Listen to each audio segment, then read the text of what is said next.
ಇವರೇ ನಮ್ಮ ದೇಶದ ವಿದೇಶಾಂಗ ನೀತಿ ಡೊನಾಲ್ಡ್ ಟ್ರಂಪ್ ಅವರಿಗೆ ಅಡ ಇಟ್ಟು ಬಂದಿದ್ದಾರೆ ಆಗ್ಲೇ. ಹೋದ ಬಾರಿನೇ ನಮ್ಗೆ ಏನೇನ್ ಸಂಕಷ್ಟ ಎದುರಾಯ್ತು ನಿಮ್ಗೆ ಗೊತ್ತಿದೆ. ಝೀರೋ ಪ್ರಿಪೇರ್ಡ್ನೆಸ್ ಇತ್ತು ನಮ್ಮ ದೇಶದಲ್ಲಿ.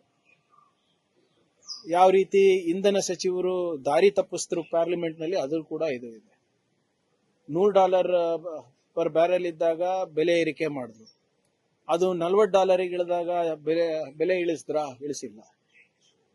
ನಮ್ಮ ವಿದೇಶಾಂಗ ಸಚಿವರು ಇದಾರೋ ಇಲ್ವೋ, ನೀತಿ ಇದೆಯೋ ಇಲ್ವೋ, ಪ್ರಧಾನ ಮಂತ್ರಿಯವರು ಹೋಗ್ಬಿಟ್ಟು ವಿದೇಶದಲ್ಲಿ ರೀಲ್ಸ್ ಮಾಡಕ್ಕಿದಾರ, ಏನು ನೀತಿ ಮಾಡಕ್ಕಿದಾರ, ಅದೇ ಗೊತ್ತಾಗ್ತಾ ಇಲ್ಲ ನಮ್ಗೆ.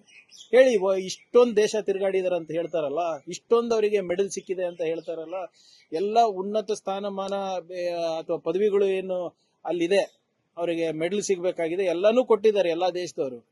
ನಮ್ಗೇನ್ ಲಾಭ ಆಯ್ತು? ಭಾರತೀಯರಿಗೆ ಏನ್ ಲಾಭ ಆಯ್ತು? ಈ ಬರೇ ಅದಾನಿ ಅಂಬಾನಿ ಬಿಸ್ನೆಸ್ ಹೆಚ್ಚಿಸಕ್ಕೆ ಇವ್ರು ಹೋಗ್ತಾ ಇದ್ದಾರೆ ಹೊರತು ನಮ್ಗೆ ಇಲ್ಲಿವರೆಗೂ ಯಾವುದೇ ಲಾಭ ಕಾಣಿಸ್ತಾ ಇಲ್ಲ. ತಮ್ಗಾನ ಸಿಕ್ಕಿದ್ರೆ ನಮ್ಗೆ ಹೇಳಿ. ಆದ್ರಿಂದ ಇದೇನ್ ನಮ್ಗೇನ್ ಎಕ್ಸ್ಪೆಕ್ಟೇಷನ್ ಅಂತೂ ಕೇಂದ್ರ ಸರ್ಕಾರದಿಂದ ಇಲ್ಲ.